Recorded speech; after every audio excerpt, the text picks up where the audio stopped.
So now let's put our newly acquired knowledge to good use.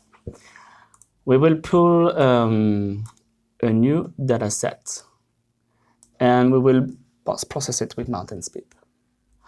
The first recommended step is usually to flatten or try to flatten the surface. And we know that we have to use the line-by-line leveling operator.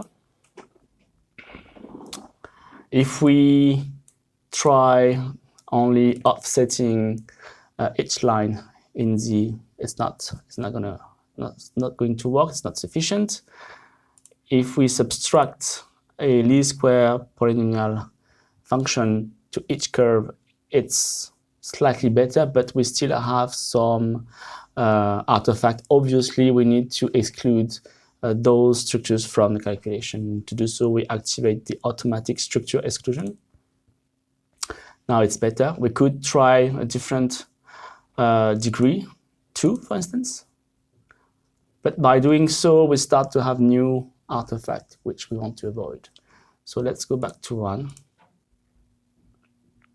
We see here that we have 1, 2, 3, and 4 streaks that we will have to correct just after that.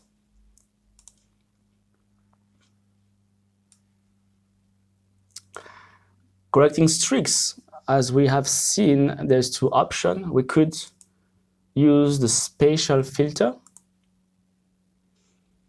with a medium denoising settings, 1/3 filter size, and those streaks are being removed, but we may want to further analyze what's happening here later for particle analysis, for instance. And because there's only 4 streaks, maybe it's better to use the correct line by interpolation.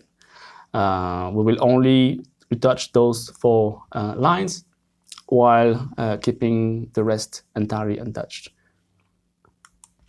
So we select correct line by interpolation, and then we look for those lines. We have one here, another one here, no, here, and the last one right there. Okay. We can display the result in 3D in the Studies tab.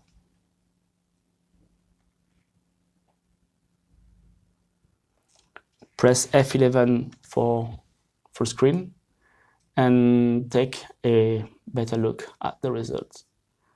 Now, we can push the processing a step further, especially if one wants to analyze what's happening around here with particle analysis. And to do so, we have an operator called Methodological Filter.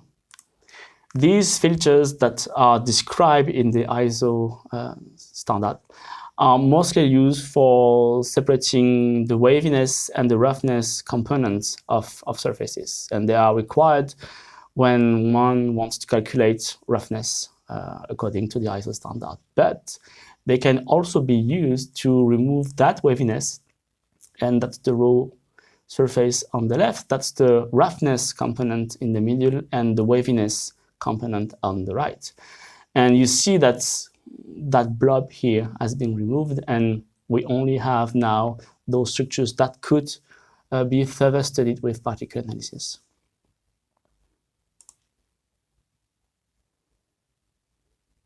And now we can display it in 3D with full screen. And by removing these waviness parts, it will make our life easier when trying to detect those structures and size them, count them with particle analysis. Okay. Because the document space can be used as a report, we can try to clean up or to edit our work. We could say that those extra steps we don't need. We only want to display, for instance, the process data. And so I will delete by pressing the delete button. I'm deleting the display of the data. I'm not deleting any data from the workflow, of course. So I'm keeping this view, and I want to keep maybe this one.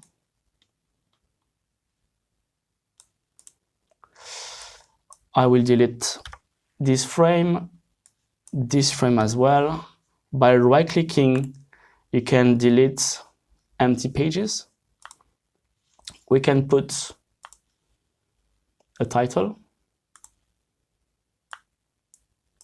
and we will call it my first report.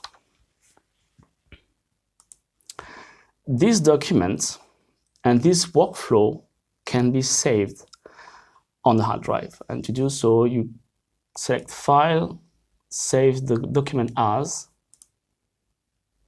give it a name, report. And that's it. Now, if a couple of months later I want to reopen my document, check the results, and use some of the views or some of the results for writing a paper, you can always open the document back. So in MountainsSPIP, you never lose any information. Everything that you do, every post-processing is being stored and recorded in a workflow, and all documents created can be saved on the hard drive and reopened at a later stage.